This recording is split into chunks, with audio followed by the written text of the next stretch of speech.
In this video presentation, we'll be discussing possible negligence on the part of defendant, Freshmarts, and plaintiff Sarah.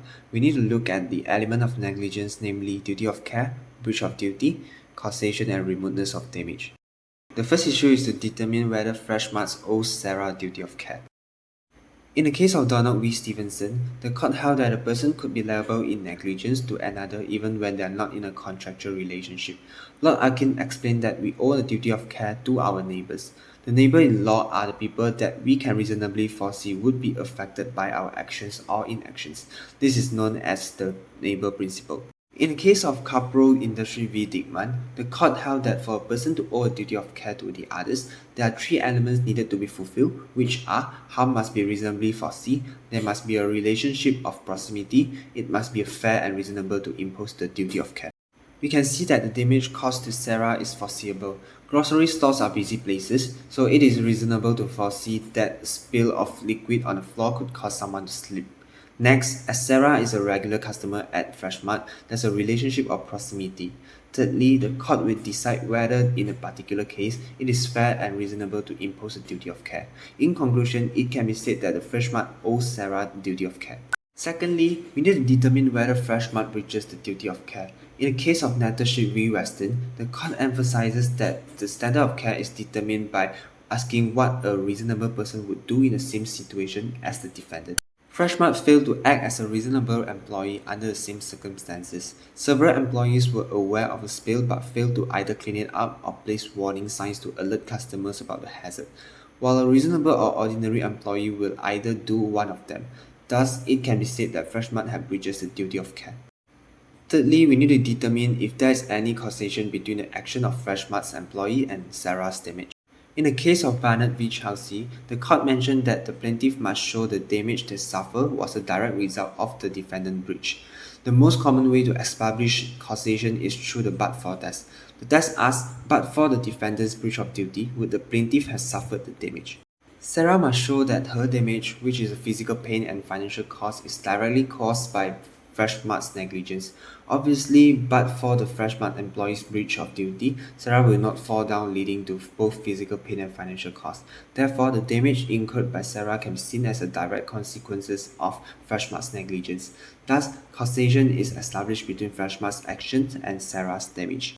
Lastly, we need to determine whether the damage caused to Sarah is still remotable. In the case of Wagun Mao, the court mentioned that for a defendant to be held liable, the damage that occurred must have been reasonably foreseeable at the time of the breach by a reasonable person. The foreseeability test states that would a reasonable person have foreseen the damage if they are in the position of the defendant. If the damage was not something a reasonable person could foresee, the defendant would not be held liable for that damage, else liability must be established.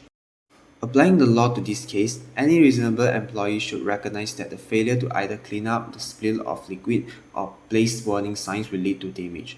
We can reasonably determine that the damage caused to Sarah is foreseeable if Freshmart breaches the duty which failed to either clean up or place warning signs. Thus, the damage caused to Sarah is foreseeable and not remote. However, there are few defenses which Freshmart might raise, including contributory negligence and assumption of risk. Now we need to determine whether contribution negligence can be used as defenses by Freshmart.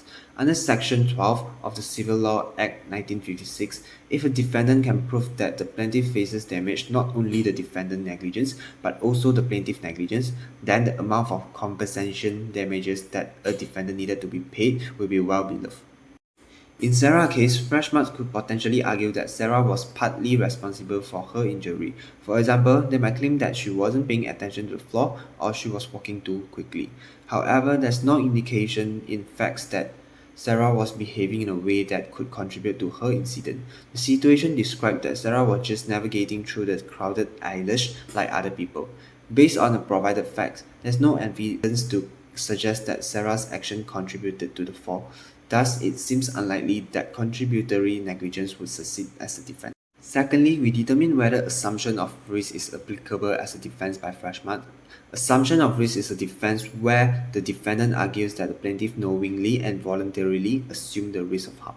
For example, if Sarah had seen the spill but chose to ignore it, Freshmart might try to argue that she assumed the risk of injury. The key point here is that Sarah was not aware on the spill.